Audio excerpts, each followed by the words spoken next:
Hi everyone, I'm Deb Collard and I would like to welcome you to our webinar on permanent care conversions.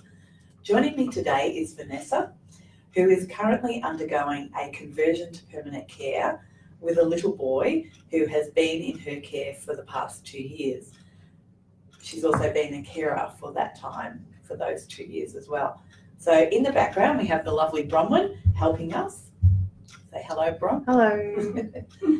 I would also like to acknowledge the traditional owners of the land upon where we are, the Wurundjeri tribe, I get this wrong, the Wurundjeri people of the Kulin Nation, and pay my respects to elders past, present and emerging. I would also like to extend that respect to any other Aboriginal and Torres Strait Islanders who are present with us tonight. I would also like to let you know that we are partnering with Carer Kafe tonight, who are helping us to provide this webinar. Carer Kafe have also just released their training calendar for the year, so check out what is on offer and by taking a look at our website, and Bronwyn will post their website address into the comments section, so just have a look there. Just a little bit about me. I am the project coordinator at FCAV and have worked in the out-of-home care sector for the past 22 years, and I also grew up in a fostering family. So just a little bit of housekeeping. This is a live webinar, so add any comments or questions into the comment section and we'll try and answer them throughout the session. If not, we'll definitely answer them within the next 24 hours. So we can provide, just a little bit about permanent care. So we can provide advice on permanent care. We often have carers ringing in seeking support and advice, but there is also the peak body, and that's PCA families, and again Bronwyn will put in their address so that you can contact them if you would like to as well. And you can also check into their website, which is really great as well. So I will also, we've got some certificates, so if you'd like a certificate or any of our resources, again just email us and we will email them back to you. But I would like to just thank Vanessa so much for coming in and taking this time to help us with this webinar, and I'm hoping that you will gain a lot of knowledge about the permanent care conversion from this session. So yeah, we're really excited to be here. Thank you for asking. Thank you. It's great to have you on board, so thank you. I will just go through a little bit about some of the practicalities about permanent care. So foster care, and kind of highlighting the difference between foster care and permanent care. So foster care is considered the temporary care of children and young people with the view to reunify back to their own family. However, at times that doesn't happen. So children and young people may be considered for permanent care down the track. There are a number of paths to this, and a permanent care conversion is one of those paths. But usually when the child has been in your care as a carer for maybe up to 2 years, 18 months to 2 years, and then the department may, or your agency worker may explore this opportunity with you. So permanent care requires you to fully understand the responsibilities of becoming a carer, a permanent carer, and the process, which can often be quite time consuming, complex and quite stressful, particularly as court processes play out. You know, sometimes birth families may not be in agreement with the case plan for permanent care, so that can take quite a considerable time to go through. And just to give you a little bit of background, approximately 60% of children and young people entering the out-of-home care sector return home to their birth family within the first 6 months of placement. So that's quite a high stat. So it means that those proceeding on to permanent care are but a few, and for conversions even less so. Usually the child or young person has to be in your care for approximately 2 years before that permanency planning starts. A permanent care conversion from fostering or kinship care is one process that you may be asked to consider if you have a child in your care, particularly again for that couple of years' time. However, at times carers are asked quite early on in the process, sometimes a little bit too early, and sometimes before all of the extended family has been explored. So in addition, if the child is Aboriginal, legislation clearly states that DHHS must explore whether there is a suitable placement with an Aboriginal person before anybody else is considered. And that definitely, at times, I know we've had a number of calls around that issue, but sometimes that seems to be missed until well into the placement. So, which at times is quite devastating for the carer who may have already gone through the process of doing the assessment and training, and they're almost back at stage one. So conversions are generally completed by your agency if the child has been in your care for about 2 years. And the other requirement is that permanent carers must be Australian citizens. So Vanessa, we'll start to talk a little bit about some of your experiences, and I understand that you have started the process. When did they actually talk to you about that, the potential for permanent care? Sure. So it was probably the little boy that I'm looking after he's only been for 2 years. Yeah. And it was probably about 18 months into that time. So when I initially, when he came into my care, he was on a reunification order. Yeah. So over time that was then changed. So it was deemed that he wasn't going to be able to be reunified with his birth parents. Yeah. And then the department changed that order to a care by secretary order. Okay. So when that happened, that was at the point where my caseworker started talking to me about, well, what does that actually mean for him, and what that means they need to start planning for permanent care for him. I had a great relationship with my caseworker, and I had the same caseworker from day one right through until this point. Wonderful. And I'd expressed my interest to her over that time when things were starting to change, that I wanted to be his permanent carer forever. Yeah. So that was something that she knew I was interested in. Yep. So when it came time to have that conversation about who would be best placed to take on that role, and if I was interested, then that process started out and we had that conversation at about that stage. Right. Yeah. And he, just to give a little background, he had also had a couple of moves prior to him coming to you. Yes, it was well and truly into that 2-year phase. Yes. So, Yeah. So that's good. So when they did, finally sort of talk about you becoming the permanent carer, what was that like for you? I'm going to get a bit emotional. It was wonderful. It was wonderful. Yeah. It was wonderful because it's what I really wanted more than anything else. Yeah. And I knew it was, we have a beautiful, beautiful relationship. And I think everyone could see that it was a really great, it was just a really perfect placement for all of us. Yeah. So I was really excited to start the assessment, and I met with our caseworker and we had an interview, a couple of formal interviews, where we discussed sort of my motivation for wanting to become a permanent carer, which was, I think, really important to understand. Well, obviously it's important for the foster care agency, the department to know, but it's really important for us as individuals, as carers, to understand what our motivation is and know what that actually means. So this is in my mind, it's forever.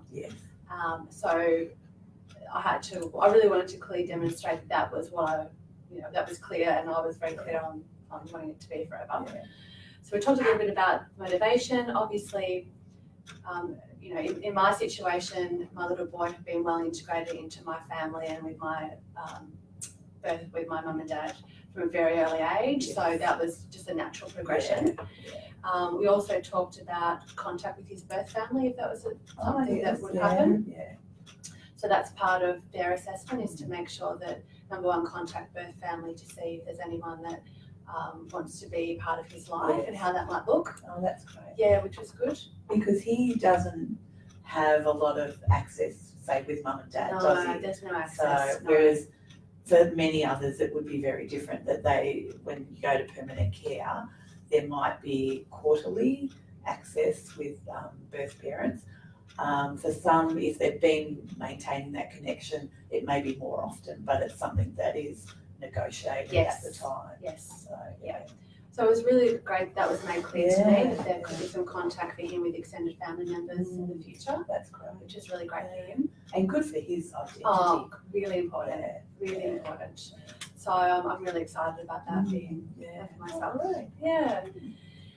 Some of the other things we talked a little bit about were, just obviously some of the doing the normal criminal checks and working with children's checks, which I already have as a carer. Yes, yeah. And also my caseworker also interviewed my parents. Oh, They already had a good relationship with them anyway, Yeah. because they're a very big part of our life. They also babysit for my little one yeah. as well. Oh, that's So it's just a matter of reconnecting with them, Yeah. making sure they were on board, but wasn't Yeah. even a question for them. no. They're very happy being Fiona and Poppy. I bet. So it was, I've been fortunate to see that, so Oh, it has been quite a beautiful thing. yeah, thank We're digressing. Oh, we've had a question. I have had a foster baby for 2.5 years and still do not have permanent care. Look, that's a really, it does happen. One of the best things I think you could do is actually talk to your caseworker about the potential for permanent care. They will also need to explore it with the department. For some, it might be that, time has slipped by and they've not been able to achieve what they need to. And I'm wondering whether, the birth parents still see the little one. But it is something that you could definitely explore with both your worker and the department about the future, because it is well and truly over the 2-year time frame, that's the word. So yeah, definitely do that. If there's anything else, give us a ring and or email us. And I'm hoping that will help. But if not, let us know and we'll support you through that process. Can I add something as Yeah, well to that sure. question that might be Yeah. helpful for the person that sent it in? Obviously, you mentioned before that the assessment and the process can take some time. Yes. So, for me, I think the first interview I had was probably, 6 months ago, or so, about 6 months ago. So I think how I've managed it, the most challenging part of it has actually been the waiting. Yes. Like, it's just been the waiting, which I know the reasons why they're there. The thing that I've found helpful, so it's been a balance between being patient, but also being strong and advocating for what's Yeah. right for him, Yes. which is permanency. Yes. So one of the things that I've committed to doing is every week calling my foster care, calling the agency, asking them how it's tracking, making sure it's a priority for them. Yeah. Because a lot of the time, like, the caseworkers are just overwhelmed with cases, Yeah. and sometimes some of the children that are actually in really challenging situations Yes. or have really complex needs get prioritised, Mm. which I understand because Yes. they've got to manage those. Yeah. So it's just my advice to me would be to just remind them to keep it as a priority. Yeah. Remind the child protection or caseworker to keep it as a priority, and just pick up the phone once a week. Yeah. Have that conversation about how's it going, how's the assessment going, is there anything else you need from me? Yeah. Let's keep this Yes. at the on top of the agenda. to-do list Yeah. on the agenda. Yeah. And that's something that I have control over, so that was quite helpful for me. Yeah. Great. Question for Vanessa. Oh, great. The bottom one. How has Vanessa's child had access to biological grandparents, cousins? How is this managed? Great question. So, no, he hasn't at this point, but we are exploring some contact with his extended family members in the future that have expressed an interest in seeing him, which is really exciting. Deb? Yes, does this apply to statutory kinship carers? Yes, it does, yeah. Statutory kinship carers can also go to permanent care. and usually that as well is that 2-year framework. In regards to that first question, I was also thinking that it just also depends on where things are in court. I mean, you were lucky, it went right through to a custody to secretary and within a reasonable time, but some are stuck at the first stage, you know, still on home return. Yes. Or home reunification order. Yep. For 18 months. Yeah. So, you know, it depends on, you know, maybe the parents are contesting or something like that. So it is it's not a simple question to answer, I suppose, but hopefully by definitely going to your caseworker, and even like care teams have been fantastic, you know, certainly raising it at those as well. So, yeah, good luck. I think your point about care team meetings, Deb, is vital. I was really privileged and blessed to have monthly care team meetings with the department, my foster care agency and myself, and we had these conversations. So I was right throughout the whole period of 2 years. We've had great communication. Which is amazing. Even about what the type of orders he's under, what's happening in court, what's happening with visitations, what's the future planning look like. So that's really important that everyone is disciplined about having those monthly. I would recommend as much as you can to keep that communication open. Yeah, I think that's a vital point. Completely. And, you know, we do hear quite a few don't even have care teams set up, which is a real shame because, you know, they actually do work and they can be quite beneficial. Definitely. Yeah. So, okay, so what I was also going to ask you about was whether you had actually completed the permanent care training. But I understand not as yet. But I'm looking into it, trying to ensure that that's part of what I need to do. That I'll get that done. Because I understand that it covers. It's really obviously important. And I'd encourage anyone that's looking at moving in to talk to your caseworker about that. Because it covers some really important aspects of, you know, grief and loss, working with birth families, which is really important. You know, seeking further support in the community, understanding what support is available to you. Once that conversion happens. And all those types of important things. And I think, you know, even having to, you know, there'll be times managing, say, accesses, and, you know, there may be times when it doesn't go so well. What do you need to do? How can you gain some support, or, you know, what might be, you know, and also like in your situation, there might be half siblings or something like that, you know, that you involve with other carers. And I know one particular carer, there's 3 siblings, all in different permanent care families, but they all meet together to have access with the birth family together, and that is really quite beneficial. So there's often, you know, sort of ways and means of doing things that, you know, make it a little bit easier than others. So, and there are some supported programs where you can, you may be able to tap into something like that to have it a little bit more formalised, but that'd be certainly something to talk to the department about. We've got another question. Okay, what is the difference between foster and permanent care funding? Definitely with, you've talked a little bit about the permanent care funding. The main, certainly as part of the case plan, I would be thinking about, particularly building up to that permanent care order going through, I would think about what you may need in the future, you know, and it can be things like, you know, the child may need orthodontic work down the track. As we all know, that's quite an expensive item. So that might be something you build into that permanent care case plan.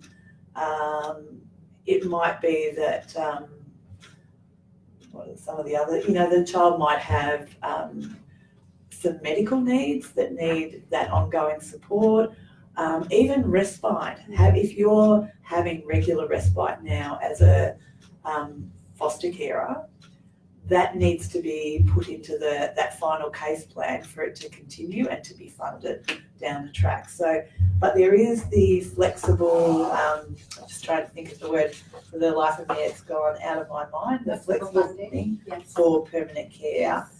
There's a great fact sheet about it on that you sent me, Deb, which was really helpful. It just helps you to prompt you thinking about some of the things you might want to think about.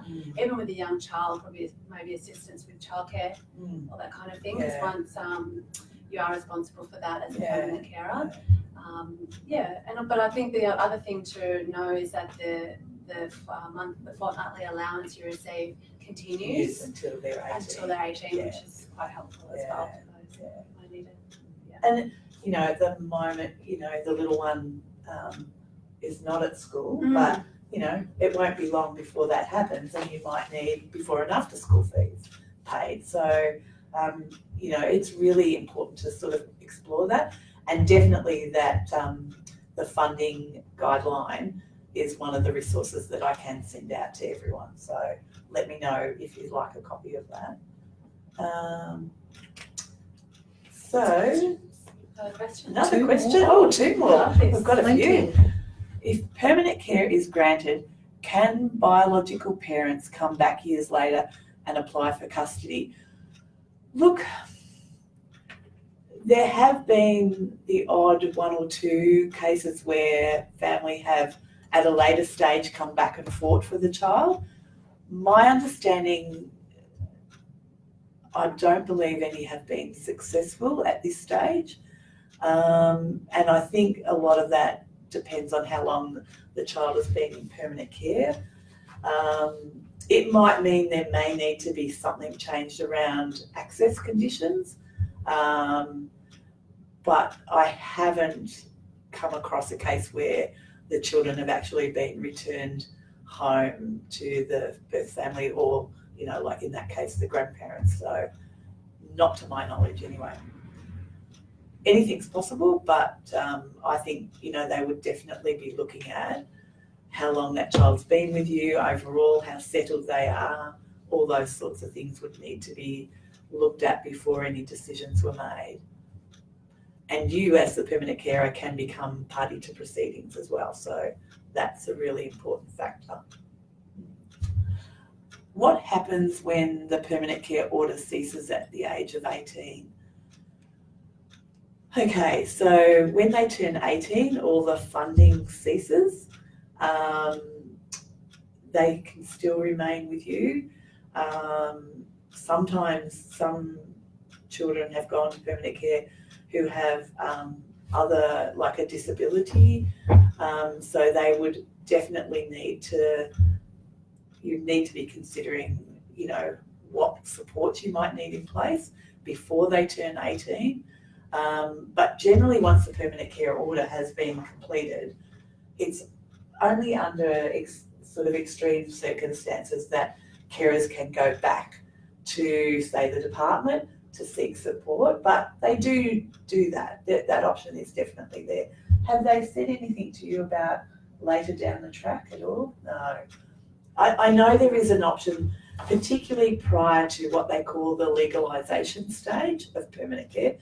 You get that ongoing support from that permanent care team. And then there can be some support later on, depending on what the issue is, but it's probably not the same as, you know, what you might experience prior to going. And in my case, there's no support that I'll be needing specifically. So like this is a forever decision for me. So. And it'd be, I suppose, like, you know, your own child, once they turn 18, you know, even Centrelink can change. And if you're on a Centrelink benefit, once they turn 18, it goes to the young person. So, you know, they're the things that you have to think about down the track. But it's like your own child, so yeah.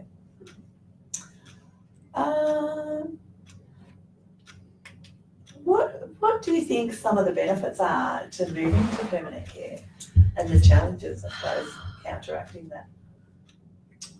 Lots of great benefits, of course. So I think, you know, knowing that this little boy has got a permanent family, forever family, is my my motivation is my goal. Yeah. You know, that gives me a lot of satisfaction knowing that he's going to be with me forever. I think every single child in this country and the world deserves that. You know, as soon as we can move them, if they can't be reunited, as soon as they can move them out of the long-term foster care into a permanent family, there are so many families that could provide that for children. The better. So hopefully that we'll see more of that with the legislation change. Hopefully. Just to provide that security and stability, it's just the basics that they need, that they just thrive. They can just do so much. So I don't see there's no downside to it. No. As long as it's managed well and assessed well, and both family and extended family members are there to, you know, and part of their lives, if that's appropriate, then definitely.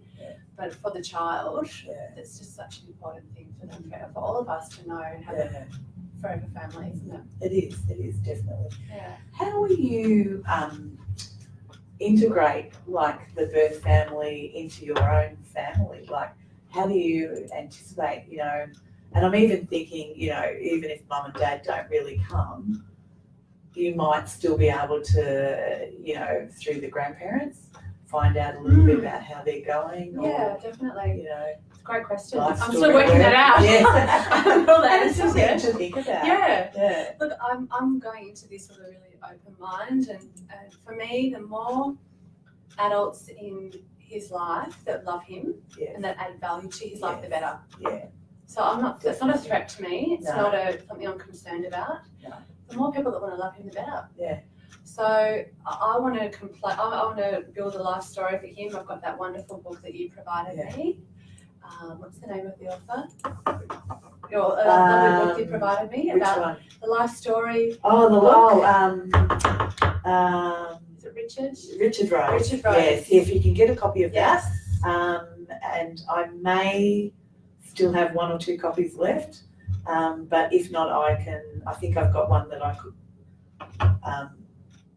we won't say that. I'm sure I could get another copy for you. But the concept is great. Yeah. So it's a book that you can document your family, extended family members, birth parents, all the key important people in his or her life. And a family is just, there's no such thing as a normal family. We're all different. Every family is great as it is. So it's about being really open and honest about explaining your family to them, and it's normalising it as much as possible from an early age, and you know, trying to make it work for everyone. I'm not saying it's going to be easy. But trying to make it work for everybody, so everyone feels like they're adding value and being a part of his or her life in the future. And he will definitely benefit from that. Of course. So it'll give him an understanding of why he's not able to stay with his own family, but to have this loving, caring family forever will be amazing. It's really exciting. Have we got any more questions, or nothing else has come through? I think there's a lot you'll have to comment on. Oh, okay, all right. So I'll definitely get back to you within the next day or so. So for any of the other questions. Is there anything else that you've kind of found helpful along the way that maybe other carers can think about? Or good question. I think the thing I'd say to anyone that has a child in their care, that, you know, for some time, that have that conversation early with your caseworker if you're interested in permanent care. Because if you really feel it's the best thing for you and for the child, let them know early when those conversations are having about, you know, changing the court order and planning. Express your interest early. That's really important. So that's something I did, and I'm really glad I did. Try and build a really strong relationship with your caseworker as well, and have those regular care team meetings. That was vital. So I was part of every decision making about him and his situation. I was part of that. You know, my voice was heard, and I gave my opinion on everything. So that was really critical. That's sort of really it, I think. But I think I've had some really great advice from FCAV and yourself, Deb, also from the permanent care and adoption. And families, And PCA families. PCA families. Great. I spoke to a lovely woman from there a few weeks ago. Oh, fantastic. And I had a bit of a moment where I was a little bit just getting a bit sort of frustrated about the length of time it was taking. She gave me a bit of advice and just sort of someone I could talk to that understood. Fantastic. She would know it, I think the biggest thing is there's not a lot of people that know how you feel. No. Because going through a permanent care conversion, my understanding is doesn't happen often. No. So kind of just to have someone on the phone that sort of could understand how I felt and give me some tips was really helpful. Oh, that's good. So see if you can find someone that has been through what you are going through or want to go through. Yeah. I'm happy to, connect with anyone that wants some further information, because there's nothing more helpful than talking to someone that's been through it. Yes. Yeah. And you can feel quite isolated. Yes. So you can feel quite isolated. So that's really helpful. And maybe also the permanent care training. Yes. Those sorts of options. I think even if you're thinking about permanent care and, it may not necessarily be via foster care, but if you're thinking that a permanent care child might be the way to go, then start exploring it with one of the teams. Like each region has a specific team that supports permanent carers. So, they're not hard we can give you a list of those and you can contact them directly. So, there's many options to think about. The other thing I've just thought about, Yes. so I think it's really important, is if you're thinking about wanting to become the child's permanent carer, also have a conversation with your family really soon. Yes. So for me, my situation, I'm a sole parent. I don't use the term single mother because I don't associate being a mother with my relationship status. Yeah. So I don't use the term sole parent. And so I didn't have a partner to consult with or other children to talk to. Yeah. But a big part of my support are my beautiful parents. Yes. And I knew what their answer would be. But it's something that I have to talk to them about. So had that chat early, this is what I'm thinking about, because the support that I've had from them has been hugely valuable. Yes. From picking up him from daycare if I've been running a little bit late to, they look after him 1 day a week. So it's important. It's not just me that's looking after him. It's they're helping. We're part of a bigger family. Yeah. So it was making sure that they were happy with my decision. Was really important to have that conversation really early as well. Not just springing on them at the last minute. Yeah. So that's important too. And it will be because particularly as the child gets older, Yes. they'll need, lots of things like, picking up after school or, going. You can't do it all on your own. You can't. Sometimes it's okay to ask for help. I like that as well with the child. So I think there's lots of things. Yeah, and it helps. I feel that other people's buckets when they can help you. Oh, definitely. That's the biggest thing. I think any parent will know that. Yeah. Once you learn to ask for help, it actually helps you and it helps other people to feel that they're contributing. Yeah, and they become more connected to that child. Of course they do. And even my neighbours and things always offering to help. And if you have as much support around you as possible, the better. Yeah. Wonderful. All right. Including you. Thank you. I would like to just say thank you, Vanessa, so much, because that information, has even opened up a few more doors for me. So thank you so much for coming in and spending the time telling us a little bit about your experience. My pleasure. Thank you so much. Pleasure. And so remember, if you've got any questions, just send us to us via the admin@fcav.org.au. And the other thing, if you would like a copy of a certificate for attending this webinar or some of the resources, just email us for sure and we'll send them back to you. The other thing is keep an eye out for our next webinar on cultural plans with Emma Bamblett from VACA, possibly around that May, June, July period where we're just getting a final date shortly. But that will be our next webinar and hopefully be of value to many people. So have a great night and thank you so much for joining us. See you later. Thanks.